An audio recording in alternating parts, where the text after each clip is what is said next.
Hi guys, welcome to the channel concept clarity.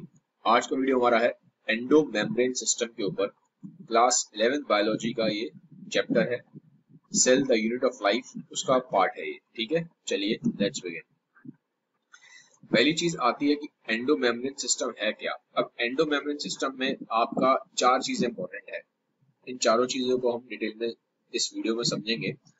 पहली चीज क्या है एंडो मेम्ब्रेन सिस्टम में, वो है एंडोप्लाज्मिक रेटिकुलम। दूसरा क्या है, गोल्गी कॉम्प्लेक्स। तीसरा क्या है, लाइसोसोम्स। और चौथा है वैक्यूल्स। ये सारे के सारे ही एक सेल के ऑर्गेनल्स हैं। ठीक है, ये सब क्या हैं, ये सब सेल ऑर्गेनल्स हैं। ये जब चारों कंबाइन हो जाते हैं, endoplasmic reticulum, Golgi apparatus, Golgi complex बोलते हैं इसको, लाइसोसोम्स, वैक्यूल्स, ये चारों जब कंबाइन होते हैं तो हम इनको बोलते हैं एंडो मेम्ब्रेन सिस्टम। तो ये इंपॉर्टेंट है, इस पे क्वेश्चन आया हुआ है नीट में, एंडो मेम्ब्रेन सिस्टम होती क्या है, कौन से ऑर्गेनल्स उसके अंदर आते हैं। तो ये चार आपको पता होने चाहिए। अब हम इन चारों के बारे में डिटेल में पढ़ेंगे।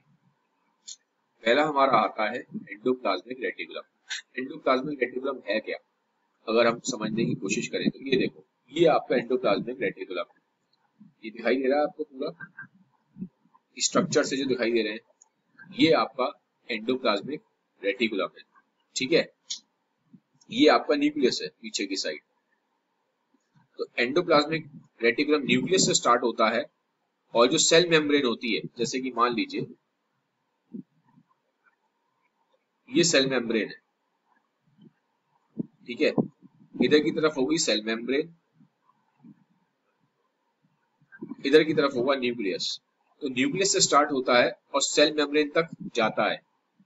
ठीक है, तो इस तरीके से आपका एंडोप्लाज्मिक रेटिकुलम होता है। स्टार्टिंग होगी न्यूक्लियस से और एंडिंग होती है इसकी सेल मेम्ब्रेन पे। इस तरह से आप समझ सकते, इस तरीके से कुछ है। ये आपका एंडोप्लाज्मिक रेटिकुलम दिखाई दे रहा है, ये न्यूक्लियस है पूरा। न्यूक्लियस से स्टार्टिंग हो रही है इसकी एंडोप्लाज्मिक रेटिकुलम की, और ये पूरा जहां इसकी एंडिंग होगी सेल मेम्ब्रेन से टच करता है। ठीक है, तो इस तरीके से है ये। अब हम स्टेप बाय स्टेप देखते हैं किस तरह से आपकी बुक में दिया है। एनसीईआरटी का हम लाइंस कुछ पढ़ेंगे, समझेंगे, क्योंकि एनसीईआरटी की लाइंस आपके नीड पर्सपेक्टिव से बहुत इंपॉर्टेंट है।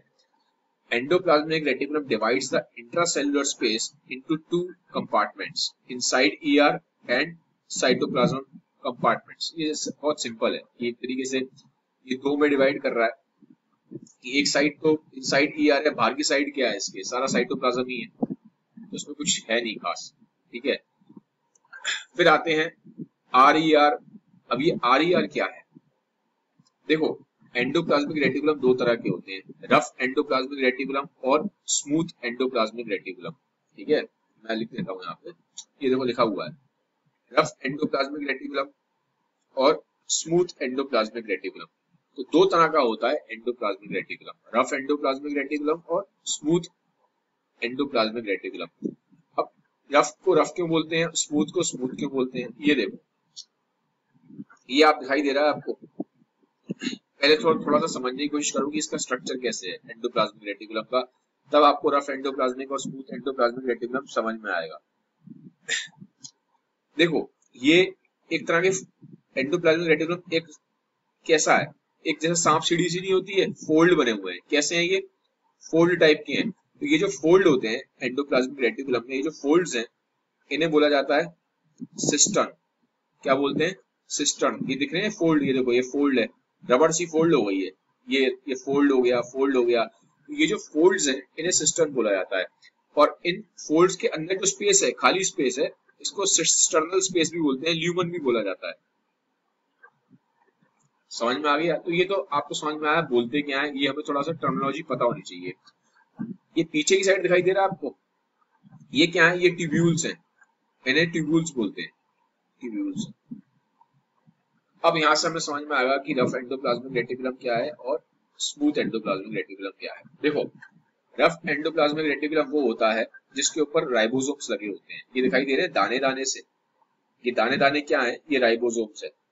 तो रफ एंडोप्लाज्मिक रेटिकुलम वो होगा जिसके ऊपर दाने दाने लगे होंगे, राइबोसोम्स लगे होंगे। ठीक है, स्मूथ एंडोप्लाज्मिक रेटिकुलम ये वाला हिस्सा है जहाँ पे ट्यूब्स हैं जो स्मूथ है, एकदम जैसे एकदम चिकना घड़ा होता है ना, घड़ा एकदम चिकना होता है, ठीक है, उस तरीके से तो स्मूथ एंडोप्लाज्मिक रेटिकुलम है। तो दो पार्ट होते हैं, एक होता है रफ एंडोप्लाज्मिक रेटिकुलम और एक होता है स्मूथ एंडोप्लाज्मिक रेटिकुलम, ये आपको पता होना चाहिए।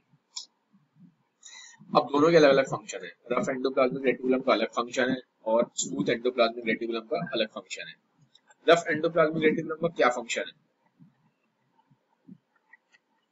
रफ एंडोप्लाज्मिक रेटिकुलम बनाता है प्रोटीन। क्यों बनाता है प्रोटीन? देखो, रफ एंडोप्लाज्मिक रेटिकुलम में क्या लगा हुआ है? राइबोसोम लगा है।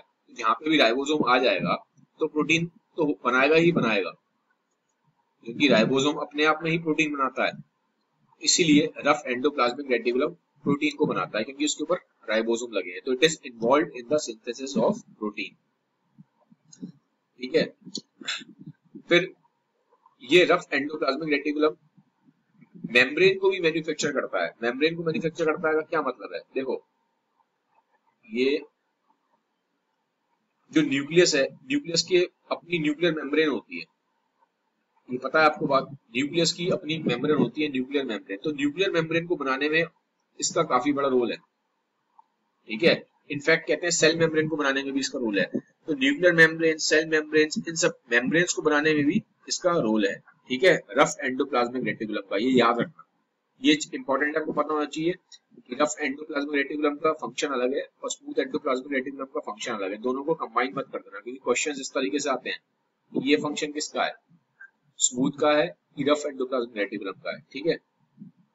अब आते हैं हम स्मूथ एंडोप्लाज्मिक रेटिकुलम पे। स्मूथ एंडोप्लाज्मिक रेटिकुलम क्या करता है? आप ऐसे याद रख सकते हो, ये मेनली बनाता है लिपिड। लिपिड क्या होता है? फैट। फैट क्या होता है? जैसे आपने घी देखा है, मक्खन देखा है, तो जो घी मक्खन क्या होते हैं? चिकने होते हैं। और स्मूथ एंडोप्लाज्मिक रेटिकुलम कैसा है? स्मूथ है, चिकना है। तो ये क्या बनाएगा? ऐसे याद रखो कि क्योंकि स्मूथ एंडोप्लाज्मिक रेटिकुलम चिकना है, तो ये बनाता क्या है? फैट बनाता है, क्योंकि फैट भी चिकना ही होता है। ऐसे याद रहेगा, ठीक है। तो क्या बनाता है? ये लिपिड बनाता है। लिपिड मतलब फैट ही है। एग्जाम्पल दिए हुए हैं लिपिड के, यहाँ पर कौन कौन से लिपिड बनाता है? कोलेस्ट्रॉल, कोलेस्ट्रॉल भी एक तरह का फैट है। फॉस्फोलिपिड, ये भी एक तरह का फैट ही है, ठीक है। लिपिड लग गया ना, लिपिड का मतलब फैट ही हो गया एक तरीके से। तो स्मूथ एंडोप्लाज्मिक रेटिकुलम मेन काम आता है फैट बनाने में, ठीक है, लिपिड बनाने में। It is on the synthesis of lipid. Rough endoplasmic reticulum काम आता है सिंथेसिस ऑफ प्रोटीन में। स्मूथ एंडोप्लाज्मिक काम आता है in the synthesis of lipid में, ठीक है। तो ये ध्यान रखना, इंपॉर्टेंट पॉइंट है।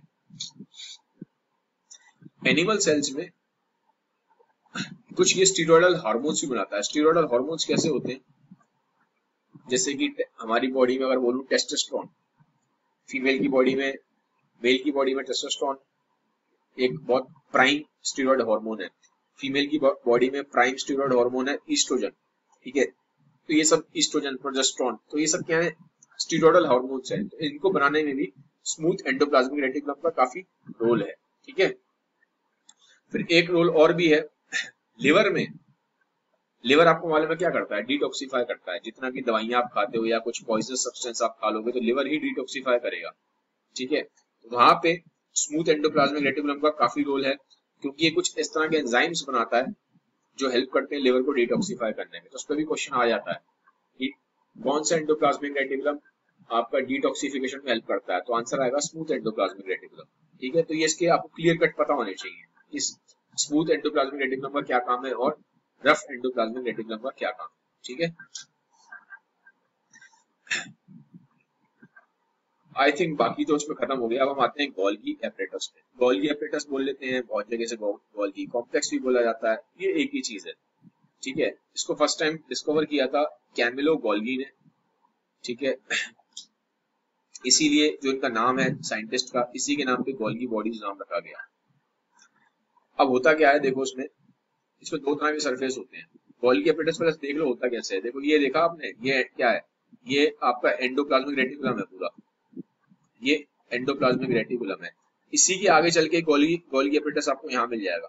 देखने में कैसा लग रहा है? गोल्गी एपरेटस एंडोप्लाज्मिक रेटिकुलम का छोटा सा बच्चा लग रहा है, छोटा सा बच्चा लग रहा है। देखो, सिमिलर सा लग रहा है स्ट्रक्चर, ठीक है। तो इसी टाइप का होता है, ये गोल्गी एपरेटस है, ठीक है।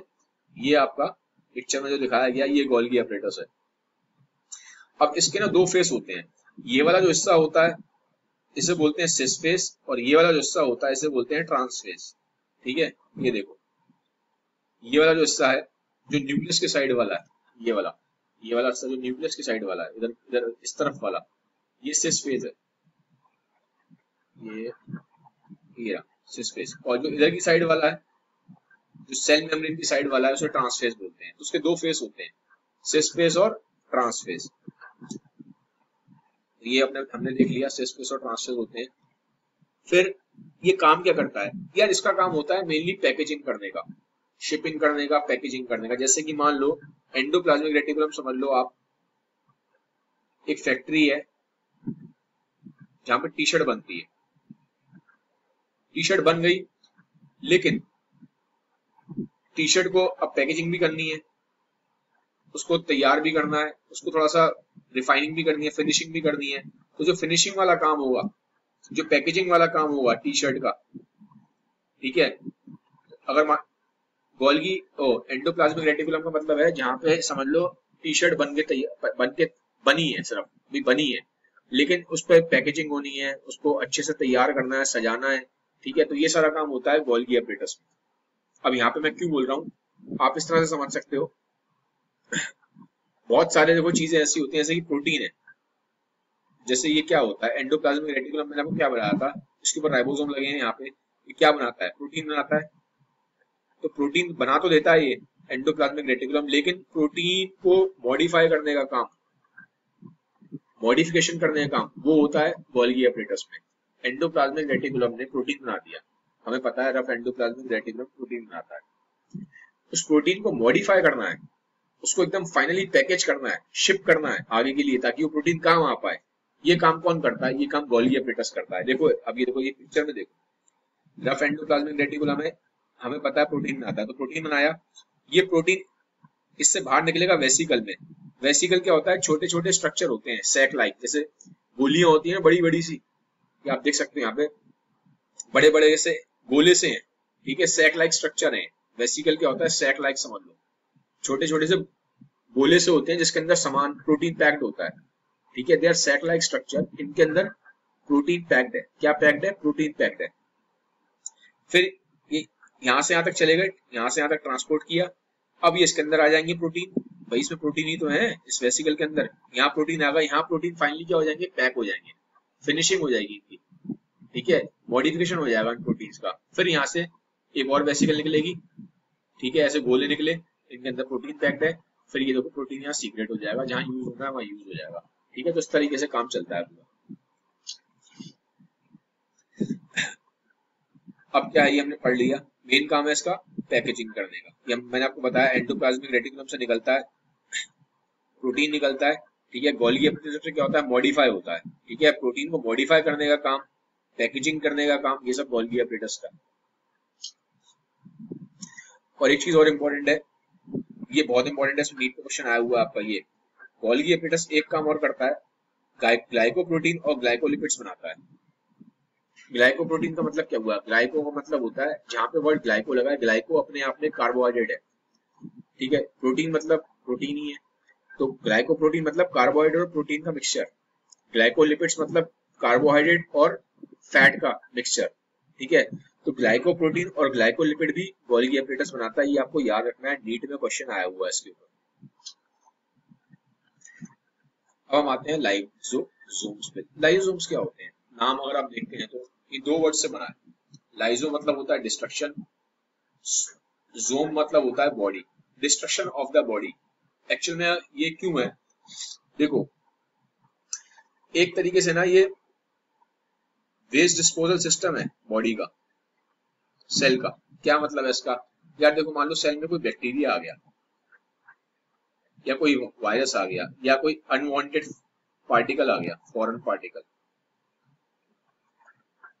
सेल के अंदर मान लो कोई बैक्टीरिया आ गया, कोई अनवांटेड फॉरेन पार्टिकल आ गया जो सेल का हिस्सा नहीं है, वायरस आ गया, तो इन सबको डिस्पोज करने का काम, इन सबको मतलब एक तरीके से स्वीपर का काम जो करता है। ठीक है, जो डिस्पोजल सिस्टम वाला काम कर रहा है, एक तरीके से स्वीपर है ये सेल का। ठीक है, इन सबको डिस्पोज करने का जो काम है, बैक्टीरिया को, वायरस को, अनवांटेड फॉरेन पार्टिकल को, वो लाइसोसोम्स का है। इसको वेस्ट डिस्पोजल सिस्टम भी बोला जाता है। सेल का वेस्ट डिस्पोजल सिस्टम लाइसोसोम्स है। ठीक है, एक चीज और इम्पोर्टेंट है, ये बनते कैसे हैं, ये बहुत इंपॉर्टेंट है, इस पर क्वेश्चन आया हुआ है। ये बनते हैं गोल्गी कॉम्प्लेक्स का फ्यूजन जो होता है जब एंडोसोम से होता है। गोल्गी कॉम्प्लेक्स क्या होता है, पीछे पढ़ के आए हैं। गोल्गी कॉम्प्लेक्स जब एंडोसोम से मिलते हैं, एंडोसोम्स कुछ नहीं है, एक तरह के सैक लाइक स्ट्रक्चर है। ठीक है, छोटे छोटे गोले गोले से होते हैं, सैक लाइक स्ट्रक्चर है, बस इतना समझ लो। तो गोल्गी कॉम्प्लेक्स जब एंडोसोम से मिलता है तो लाइसोसोम बनते हैं। ठीक है, समझ में आ गया। कुछ इस तरह से होते हैं लाइसोसोम्स, ये देखो, ये देख रहे हो आप, इसको बड़ा कर देंगे तो ऐसे बनेगा। ठीक है, एक चीज और भी याद है, याद रखने वाली इंपॉर्टेंट है इसमें, सिंगल वॉल मेम्ब्रेन होते हैं। ये क्या होते हैं, सिंगल वॉल मेम्ब्रेन होते हैं, और इनके अंदर बहुत सारे एंजाइम्स होते हैं। ठीक है, अंदर ये जो उसका जो एनवायरमेंट है ना, एसिडिक है, पीएच काफी कम होता है इसका। ठीक है, लो पीएच होता है, लो पीएच का मतलब एसिडिक हो गया, अंदर एनवायरमेंट एसिडिक होता है। ठीक है, तो ये ध्यान रखना, सिंगल वॉल मेम्ब्रेन होता है, ये भी इंपॉर्टेंट पॉइंट है, इस तरह से दिखाई देता है। ये मैंने आपको बताया था, क्या करता है, ब्रेक डाउन करता है अनवांटेड जो फॉरेन पार्टिकल्स हैं, यानी कि जो अनवांटेड बड़े बड़े मॉलिक्यूल्स हैं, मैक्रो मॉलिक्यूल्स मतलब बड़े बड़े मॉलिक्यूल्स। इसका मेन काम यही है कि जितने भी बेकार की चीजें हैं जो काम की नहीं है सेल के, उसको ब्रेक डाउन कर देगा और उसको डिस्पोज कर देगा। ठीक है, और इसको सुसाइड बैग भी बोलते हैं सेल का। सुसाइड बैग क्यों बोलते हैं सेल का, मान लो सेल बेकार हो गया, सेल में कुछ प्रॉब्लम आ गई, तो क्या करता है ये लाइसोसोम, अगर सेल बेकार हो गया तो ये लाइसोसोम फट जाएगा, ये बस्ट हो जाएगा, और जब ये बस्ट हो जाएगा तो मैंने क्या बोला था, इसके अंदर एसिड भरा हुआ है पूरा, तो एसिड आ जाएगा और ये पूरा का पूरा सेल को खुद खा जाता है। ये जो इसका एसिड बाहर आ जाएगा ना, जब ये बस्ट हो जाएगा, इसका एसिड बाहर आएगा तो इस सेल को डिस्ट्रॉय कर देगा। ठीक है, तो इसको एक तरीके से हम सुसाइड बॉम्बर भी बोलते हैं। ये सुसाइड बॉम्बर है सेल के लिए, लेकिन ये कब बनेगा सुसाइड बॉम्बर, जब सेल डैमेज हो चुका है, सेल को डिस्ट्रॉय करना है। अब क्या है इसमें, किस तरह के एंजाइम्स होते हैं, मैंने बोला ना इसमें एसिडिक होता है। किस तरह के एंजाइम्स होते हैं आपको पता होना चाहिए, इंपॉर्टेंट है। हाइड्रोलाइसिस, लाइपेज, प्रोटीआइसिस, कार्बोहाइड्रेट, ये इस तरह के एंजाइम्स इसमें 4 होते हैं। ठीक है, और एक कैसे होते हैं, मैंने बोला था एसिडिक होता है अंदर। ठीक है, एंजाइम्स क्या होते हैं, एंजाइम्स एक तरह के प्रोटीन होते हैं, तो इसके अंदर अलग अलग तरह के एंजाइम्स हैं, लेकिन ये एक्टिव कब होते हैं, जब इसके अंदर पूरा एसिड भरा होता है, एसिडिक होता है अंदर से। ये मैंने आपको बताया था, एसिडिक 2 pH है। अब हम आते हैं वैक्यूल्स पे, वैक्यूल्स की बात करते हैं। वैक्यूल्स कैसा है, मेम्ब्रेन बाउंड है, ये भी एक सेल ऑर्गेनेल्स है, साइटोप्लाज्म में मिलेगा, ये हमें पता ही है। ठीक है, इस तरह से होता है, देखो ये वैक्यूल है, इतना बड़ा है, ये प्लांट सेल है, प्लांट सेल में इतना बड़ा होता है। ठीक है, कहीं कहीं प्लांट सेल में इतना बड़ा होता है कि 50 to 90% जगह जो स्पेस होती है प्लांट सेल में वैक्यूल ही ले लेता है अकेला, इतना बड़ा भी होता है। एनिमल सेल में वैक्यूल बहुत छोटे होते हैं, मल्टीपल होते हैं बट स्मॉल होते हैं। ठीक है, तो ये डिफरेंस है, एनिमल सेल में स्मॉल होते हैं काफी, ये देखो इसका छोटा है, प्लांट सेल का देखो कितना बड़ा है, लार्ज है, सेंटर बड़ा है, ये डिफरेंस है, इंपॉर्टेंट डिफरेंस है, पता होना चाहिए। इसकी जो मेम्ब्रेन होती है, मैंने बोला था ना मेम्ब्रेन होती है, इसकी मेम्ब्रेन को टोनोप्लास्ट बोलते हैं, यहाँ पे लिखा होगा, कहीं लिखा नहीं है, बस ये समझ लो, इसकी जो मेम्ब्रेन होगी, मतलब ये इसकी मेम्ब्रेन है जिससे बना हुआ है वैक्यूल, उसे टोनोप्लास्ट बोलते हैं। दिस इज इंपॉर्टेंट, ये वर्ड इंपॉर्टेंट है, टोनोप्लास्ट, याद रखना।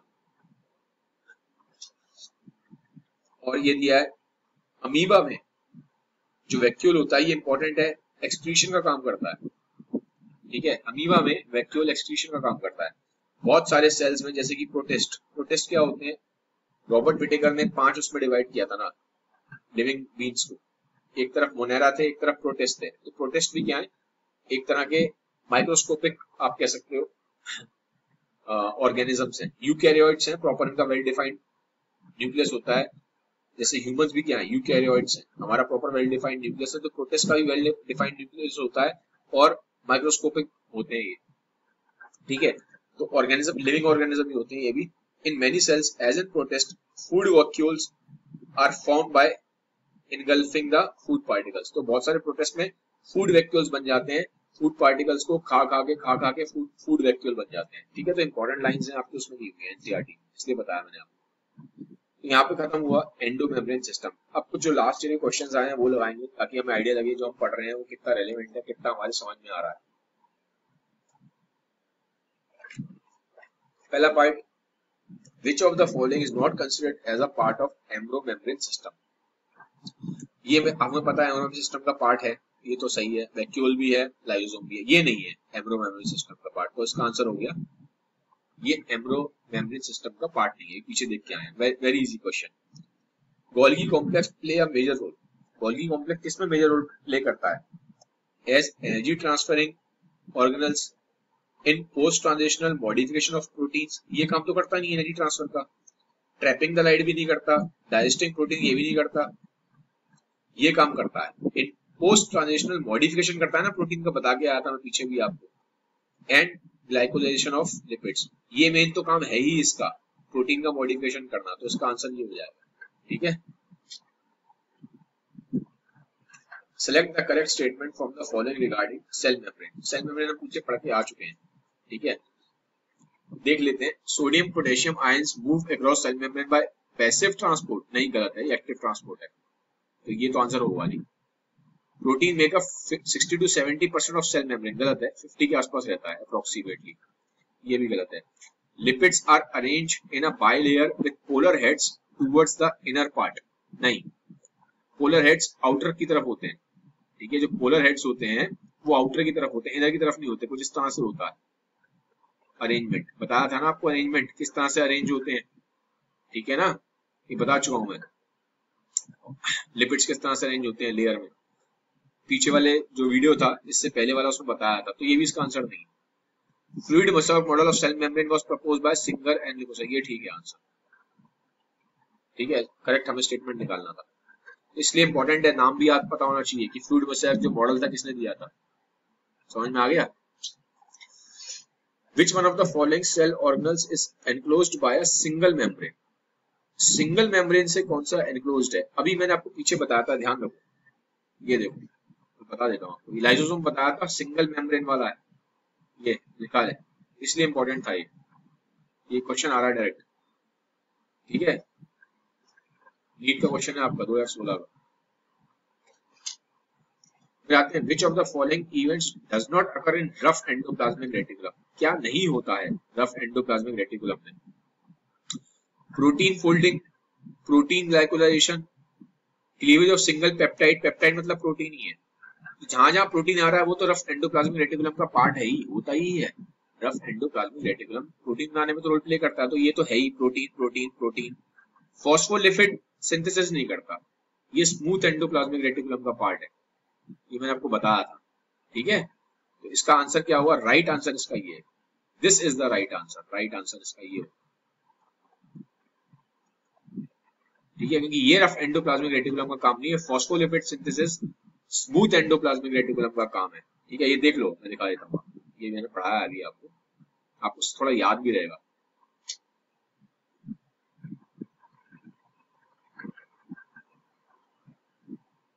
कहां गया, smooth endoplasmic reticulum is the major site for synthesis of lipid and, देखो लिपिड में आ गया फॉस्फोलिपिड्स, ठीक है, तो स्मूथ एंडोप्लाज्मिक में फॉस्फोलिपिड आ रहा है। अब देखो क्वेश्चन क्या था आपका, ये देखो phospholipid synthesis, lipid word use हो गया ना यहाँ पे, तो मैंने क्या बताया था, ये देखो मैं दोबारा रहा हूं, जो RER है ये काम करता है protein, rough endoplasmic reticulum, smooth endoplasmic reticulum काम करेगा फैट बनाने में, यानी कि लिपिड बनाने में, तो ये जो वर्ड लिपिड यूज हो रहा है ये RER से लिंक नहीं आएगा, इसका लिंक स्मूथ एंडोप्लाज्मिक रेटिकुलम से, तो इसीलिए ये आंसर गलत है, ठीक है, तो यानी कि यही सही आंसर है, आंसर गलत है मतलब रफ एंडोप्लाज्मिक रेटिकुलम ये काम नहीं करता फॉस्फोलिपिड बनाने का, तो that means this is the right answer, क्योंकि हमें चूज यही करना है कि कौन सा ऐसा काम है जो रफ एंडोप्लाज्मिक रेटिकुलम नहीं करता, ठीक है, जो नहीं होता रफ एंडो, तो ये नहीं होता रफ एंडोप्लाज्मिक रेटिकुलम में, ये स्मूथ एंडोप्लाज्मिक रेटिकुलम में होता है। तो आपको इतना डिटेल में पढ़ना पड़ेगा, ध्यान से पढ़ना पड़ेगा एनसीईआरटी, क्योंकि घुमा फिरा के एनसीईआरटी से क्वेश्चन उठते हैं। फिर आ जाओ, which of the following statement is not correct? Lysosomes are formed by a process of packaging in the endoplasmic reticulum, ये गलत है, ये तो सही है, लाइसोसोम्स में न्यूमरस हाइड्रोलाइटिक एंजाइम्स होते हैं, पढ़ के आए हैं पीछे भी हम, एंजाइम्स होते हैं, hydrolytic enzymes are active under acidic pH, ये भी हम पढ़ के आए हैं, देखो अभी पढ़ा है ना पीछे, ये देखो